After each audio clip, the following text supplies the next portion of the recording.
We can all see how disruptive the ego self is. But what's the best approach to dealing with it and freeing ourselves from its influence? Should we treat it like the enemy, to be vanquished at all costs? Or should we take a different approach? That's what we're going to take a look at today. And the answer that I'm proposing just might surprise you. Check this out.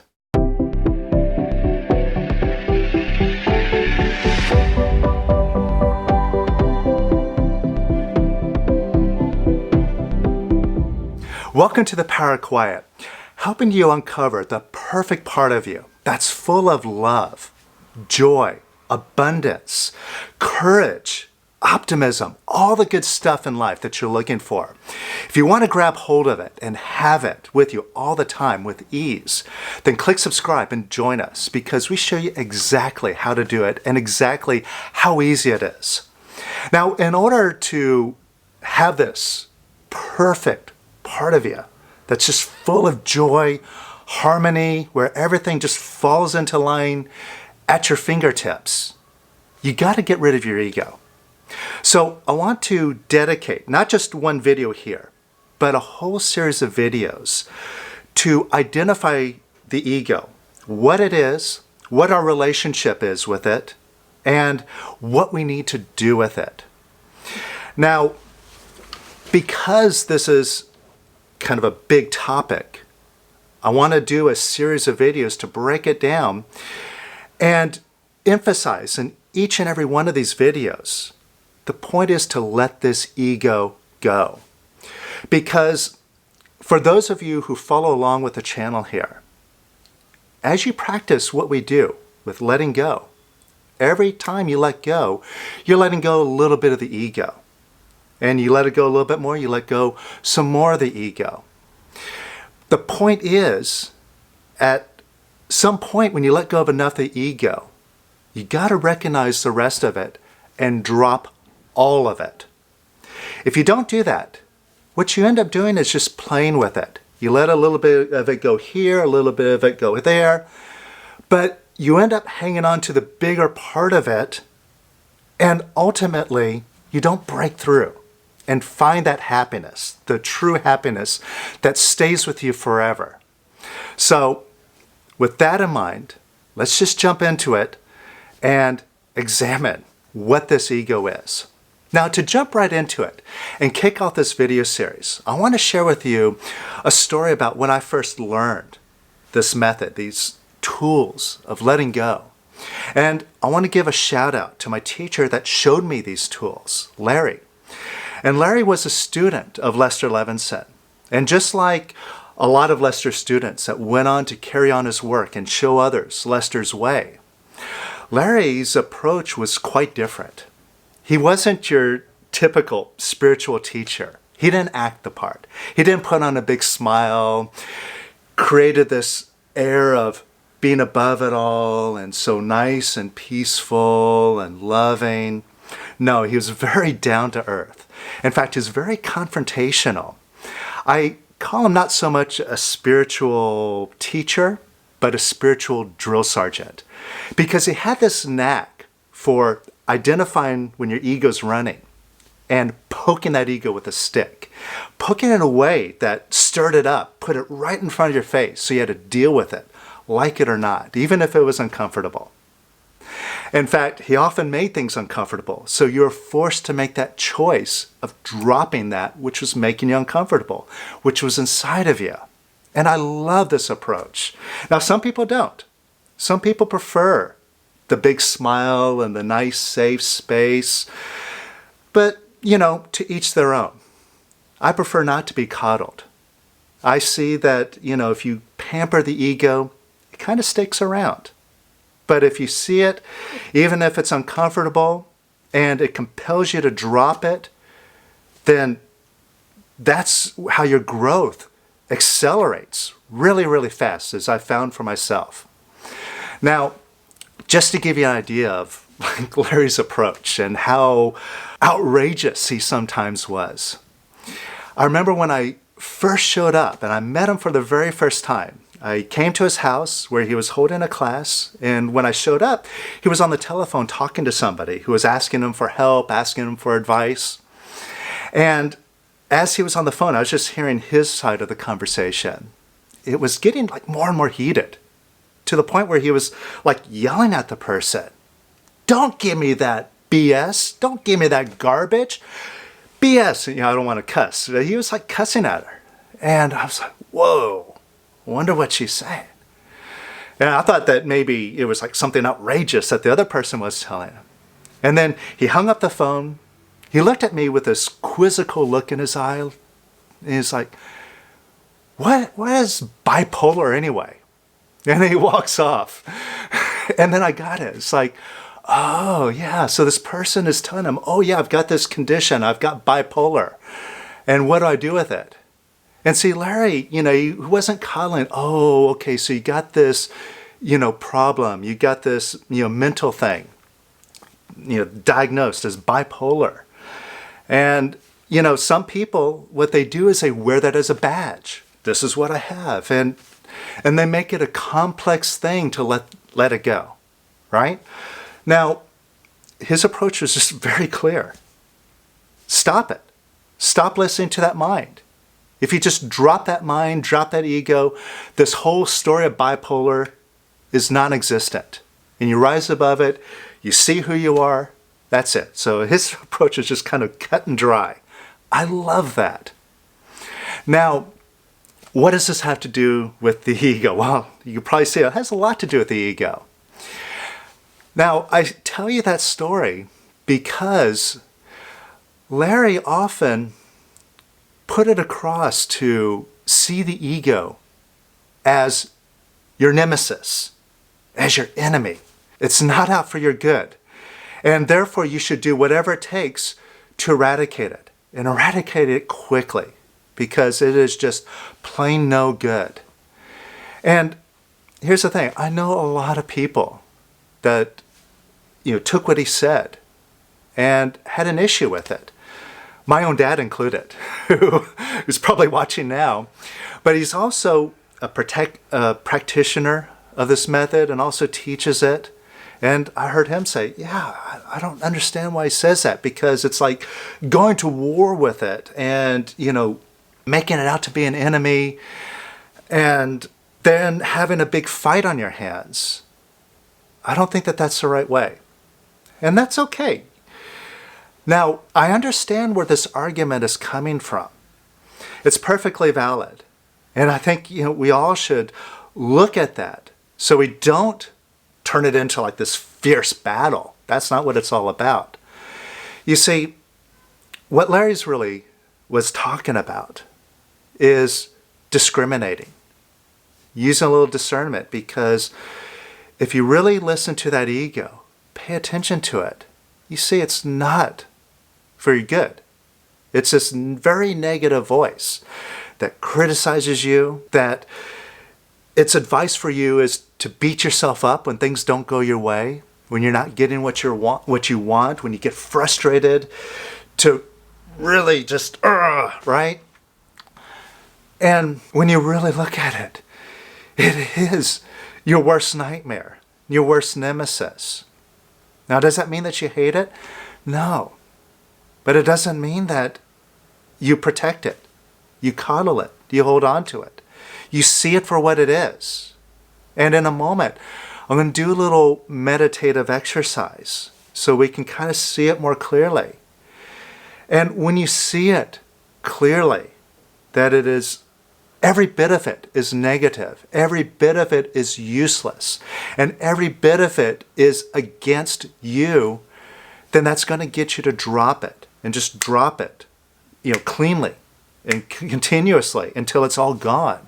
Now you might be thinking, well, wait a minute. Shouldn't we be loving? This sounds like a lot of, you know, hostility and aggression and hate. No. And of course you are right. We should be loving. But loving doesn't mean being stupid. And what I mean by discriminating is because, yeah, we can see that a lot of it is negative. But there is an awful lot that we are still attached to with our ego, that we're holding on to it, that we think is good about it. Like, for example, one of the things that we value and protect about our ego and our mind is the knowledge that we accumulate. even our spiritual knowledge. So as we go down this path and release and we look for the answers of who we are, we try to take in information. And that's why we listen to these masters like Lester and Eckhart Tolle. And we take what they say and we fit in these like wonderful quotes and we fit them into our mind. But when we do that, we gain it more as an intellectual understanding, and we value that. But getting it intellectually is different than getting it experientially. And in order to really get it experientially, we got to let go of our intellectual understanding. We got to let go of all of our mind, all of our thinking. That's where we got to go. That's what we got to dismantle. And I'll talk about this more in future videos on this series, about this specific aspect of the ego, of gathering information and wanting to accumulate more understanding about the spiritual path and who and what we really are. But I'll tell you right now, in order to get there, to see who and what you are, you got to let all of that go. Now, another sign that we're really attached to our ego, even if we are determined on the spiritual path. You see, when it comes to what we want to gain, why we are on this path, often comes back to our ego. When we look at what we're going to gain by going free, I want to go free so that, I don't have any more troubles in my life, or that I can have lots of abundance, or I can have control over the body and have the body live forever. Like we've heard of some masters like Babaji that been in a body for 900 years and that's a 19-year-old body. It's like, whoa, that sounds great. I want to do that too. So even our motivations for going free are really to cater to the ego. And if that ego is behind the scenes running that directive, we're not going to get there. So again, that's why I want to do these videos, a whole series on identifying how this ego operates, spot it where it's running, and really being decisive and letting it go. All of it, lock, stock, and barrel. So yes, the answer is love. That's how we're going to really eliminate the ego completely. But the answer is also discrimination. We got to see the ego for what it is. And I'm just going to put it out there. That ego is not your friend. It is your worst nightmare. It is your enemy. See it that way. And by seeing it this way, you're not going to identify with it. You're going to just see it as this voice. I see where it's running. Now I'm going to use these tools to letting go and just not get myself hung up in that thing anymore. All right, so let's do that right now. All right, so let's just take a moment and get nice and quiet. And if you need to pause the video right now to get yourself in a quiet environment, I recommend that you do that. It's not necessary. Just follow along. All right, so close your eyes. And let's just do a simple little exercise to get more present. Just watch your breath right now. Observe it. The sensation as you breathe in. Feel the air move into your body. And when you breathe out, just feel the air leave. Feel how your body moves. Feel how your clothes move on your body as you breathe in now. And breathe out. And in. And out. And just watch your breath. Just breathing normally, but with awareness now. Breathe in. And breathe out. And in. And out. And in. And out. Now notice, as you're just being here with your breath, you're feeling quieter. That mind's getting a little bit quieter. Now it's still making noise probably, But oftentimes in the mind, there's so much noise on so many topics. It's like a crowd of voices. But as you get focused on this now moment, allow that noise kind of settles down, and the talking in your mind gets a little bit more specific and precise. Now just observe what your mind is saying, whatever it's talking about. It could be just talking about something random. It could be talking about your spiritual journey. It could be talking about this video, trying to figure out what's going on here. But just observe that your mind is talking. Don't get so hung up in the words, but just watch. Just watch your thoughts and watch them.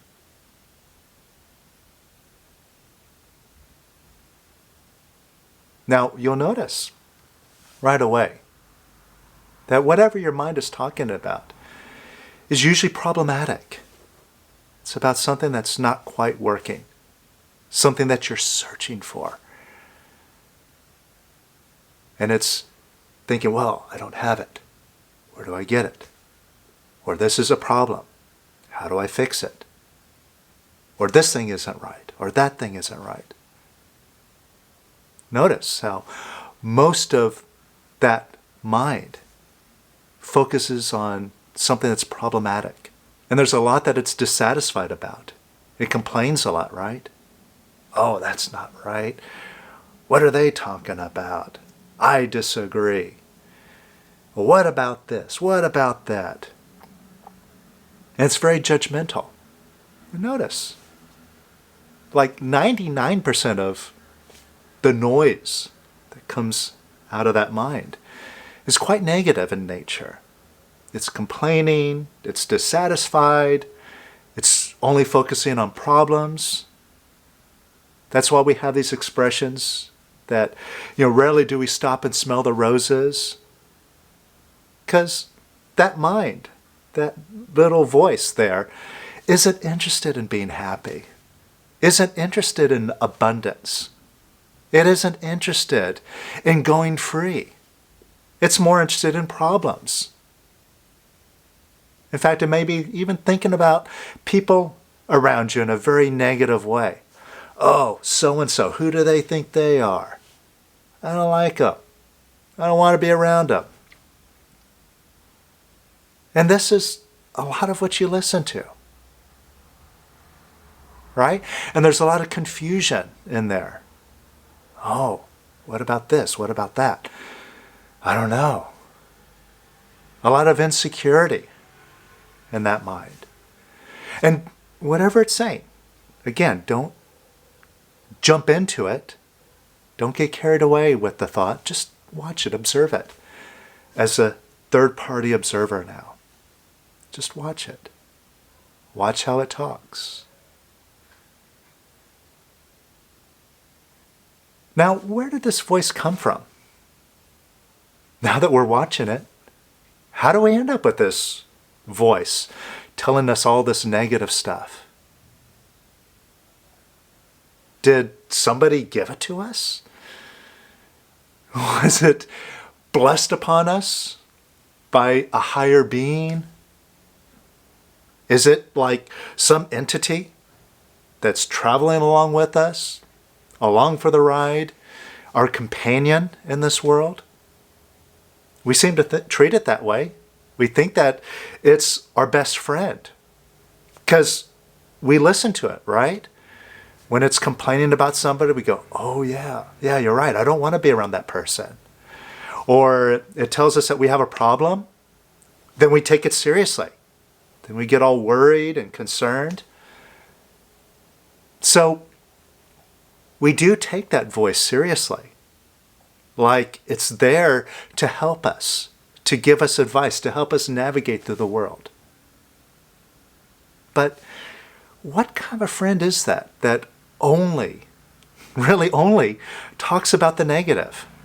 And what kind of a friend is it that when things aren't going your way, that tells you you should feel bad about yourself. You should beat yourself up. That you should get frustrated. That you should give up. Right? What kind of a friend is that?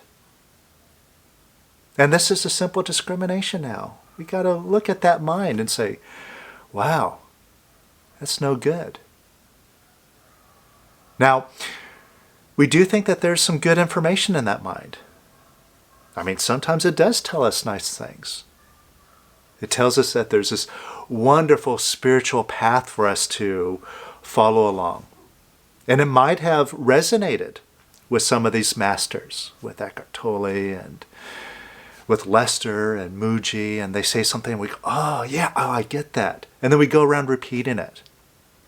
Or we hear like a quote, or we see like a little quote on Facebook, and then we click share. So Adyashanti, has like a very wise expression. And let me go share that with others. So we think that there's some useful and good information in that. But in sharing a quote, are we really living that?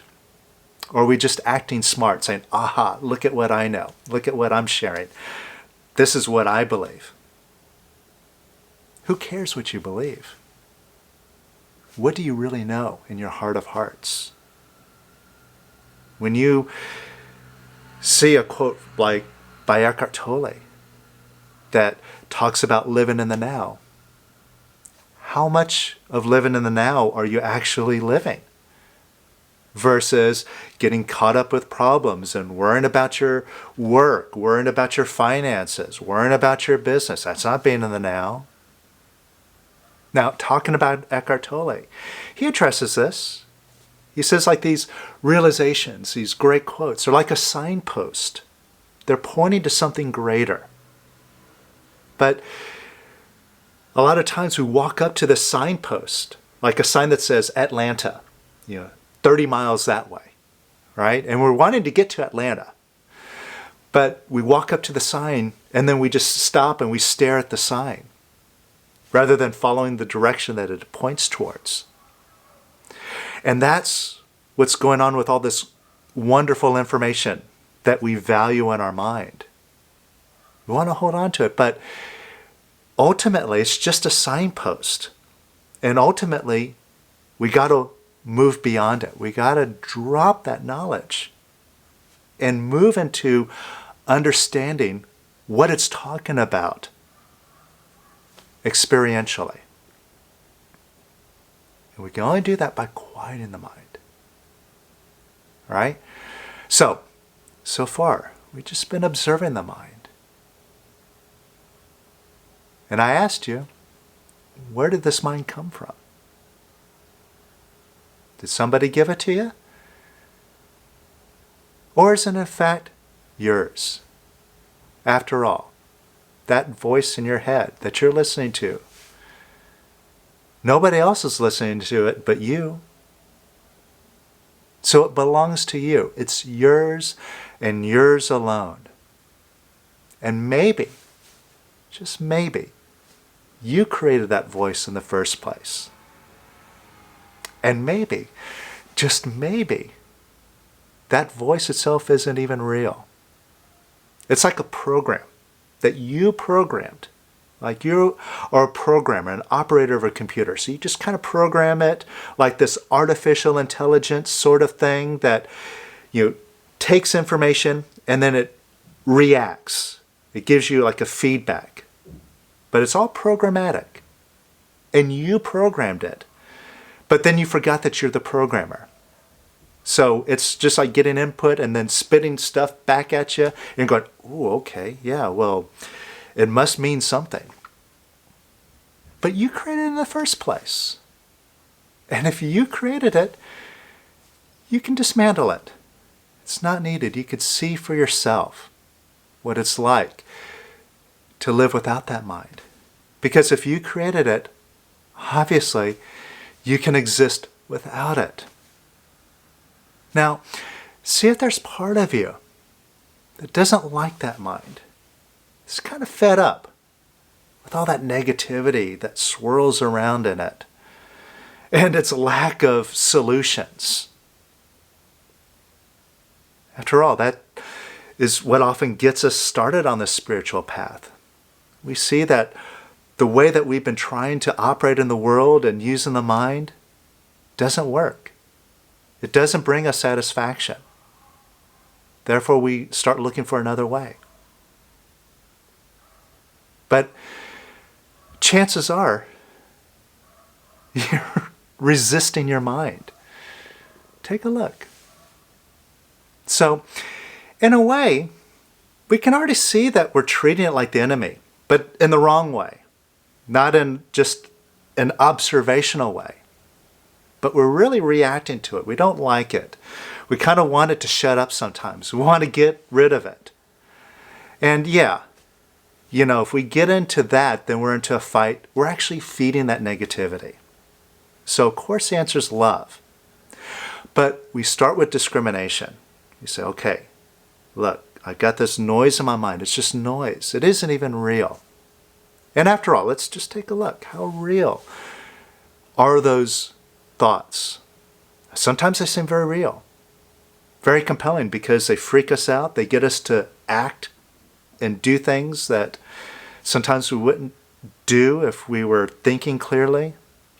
Gets us to cause drama in our family and quit our jobs, quit our relationships.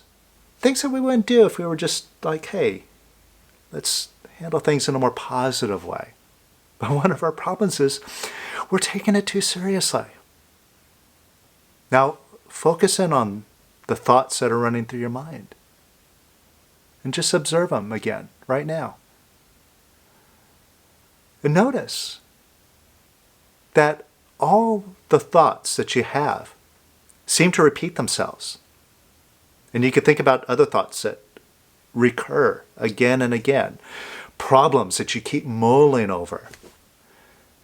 Your mind just repeats the same stories again and again and again and again, like a broken record. And what does this tell us? Well, the mind is like a recording machine.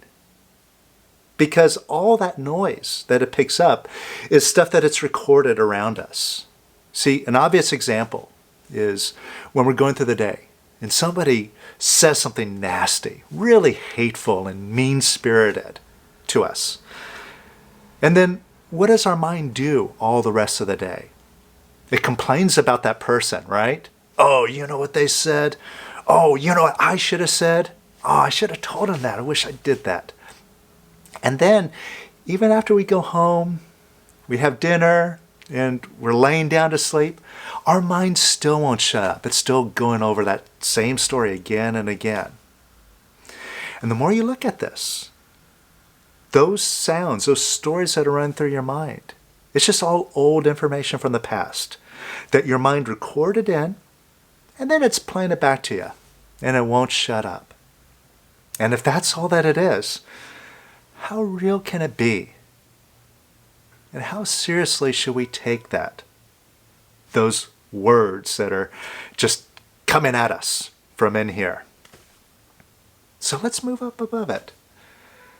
And we do this with the simple tools that we learned from Lester here.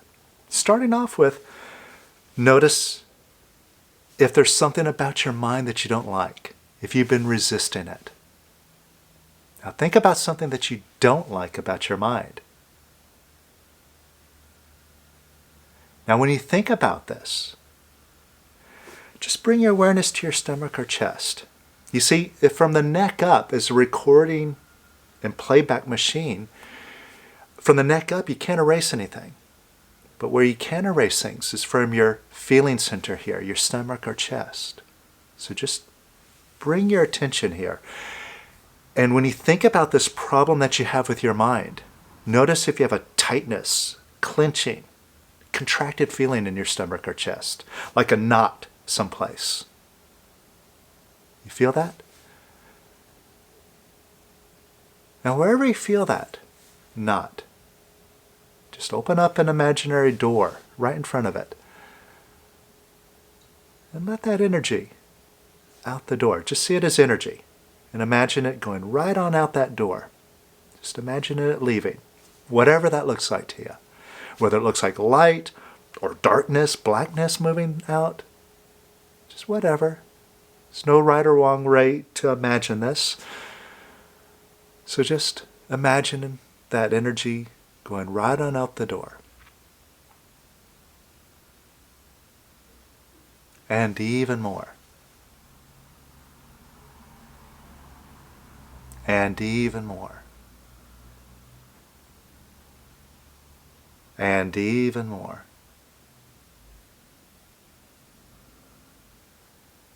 And even more. And even more. And even more. And it's just energy living. It's just energy. It's not a good thing. It's not a bad thing. It's just energy passing through. Just open up, nice and wide, and allow it to leave. And allow it to leave some more. And some more. And even more.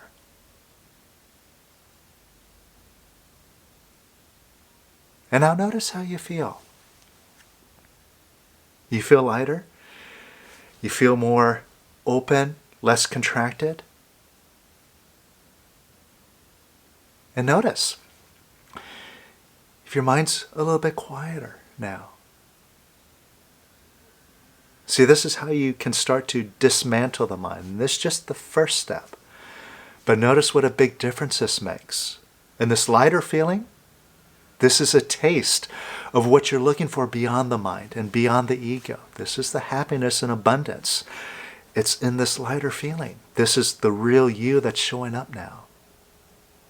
So welcome up some more energy. See if you have some more resistance and conflict with your mind. And see if that brings up a knot or tightness in your chest or stomach. Open up. And just let that energy leave now. Just watch that energy go right on out that door. And even more.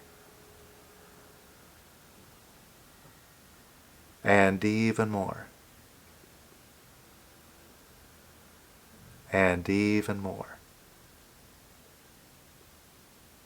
And even more. And even more. And notice how that feels. Does it feel more peaceful and expansive?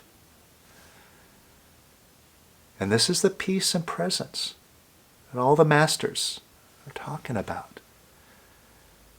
And it's right here, right now. It was just covered up by the mind. And look at what an amazing little mechanism that you can use to start dissolving it just by opening up from your feeling center here, where you can hit the erase button. Because notice that mind's a little bit quieter now. Now, could you let go of disapproving of your mind? See if you don't like it. Oh, my mind's driving me crazy again. Right? Now, how does it help you to disapprove of it? Does that make the mind shut up? By resisting it? And judging it and beating it up? Or does it make it stronger? Like adding fuel to the fire? And who's doing that? Who's disapproving of that mind? You are, right? That's your attitude. That's your decision. Oh, I don't like it. You're choosing to go down that road. And if going down that road isn't benefiting you in any way, now you have a decision to make. I'm going to be positive and love that mind, or I'm going to be negative and beat it up. Now remember, being loving doesn't mean being stupid. It doesn't mean that you're going to give up on discriminating about that mind, saying, yeah, I need to let that go. It's no good. But love is the answer. And see, by disapproving of it, that's not letting it go. So you're being very simple and practical here. Now, could you let go disapproving of it? And could you let go disapproving of it even more? So it's your choice, yes or no. And could you let go disapproving of it even more? And could you let go disapproving of it even more? And could you let go disapproving of it even more? And even more. And even more. And how does that feel? Does that feel lighter? You see, now we're continuing to move in the right direction and closer to this wonderful happiness and abundance. Now, could you give that mind some love and approval? Doesn't mean that you have to agree with it. Doesn't mean that you have to go along with it, but it's just an attitude. Could you give it some love? Because positive doesn't hurt anything. And could you just love your mind? Just for the sake of loving it. And could you love it some more? And could you love it some more? And even more. And even more. And even more. And how does that feel? And notice what's going on in your mind right now. Has it settled down even more? Gotten even quieter?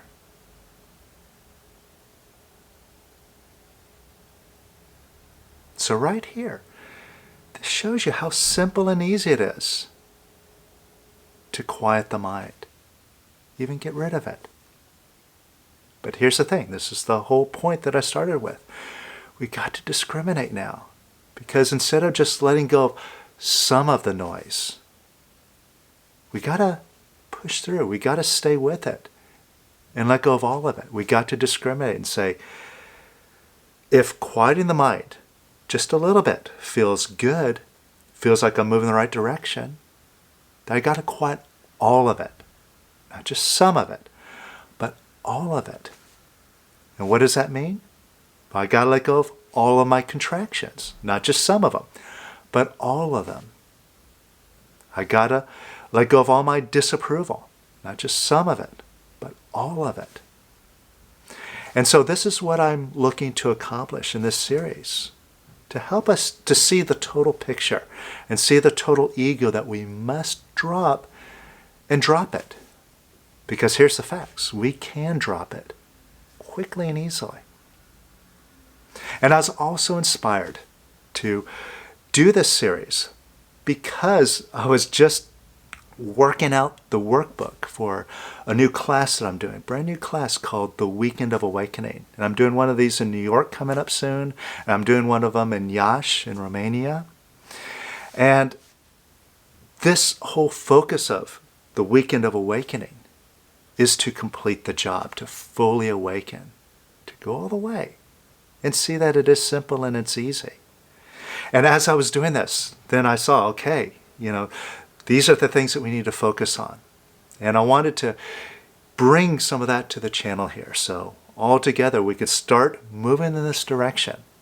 And if you want to jump in with both feet, then join me in New York or in Romania or any of the other classes that I'm doing. I'm doing a number of classes. I'll put all of them that are upcoming in the description below. And you could check them out and join me. Because ultimately it's your responsibility. You see, this goes back to why I really appreciated Larry's approach. Because when he poked my ego, and boy, he really did it. That first night when I met him, he said something to me that was just like a knife in the heart. And I could have complained about it. I could have said, oh, what an a-hole that guy is. What a jerk. I don't like him. I'm not going to be bothered with this anymore. No, I felt my reaction to what he did in a specific way that I took ownership. I felt this wall of resistance. I felt this big clutch. And I was like, whoa, where'd that come from? That's not him that did it to me. That was inside of me. Therefore, I must take responsibility. And that's what I did. I stayed up until like 3 or 4 a.m. in the dark, just letting go of that whole contraction until it was all gone. So I wasn't just letting some of it go. I was determined to let all of it go.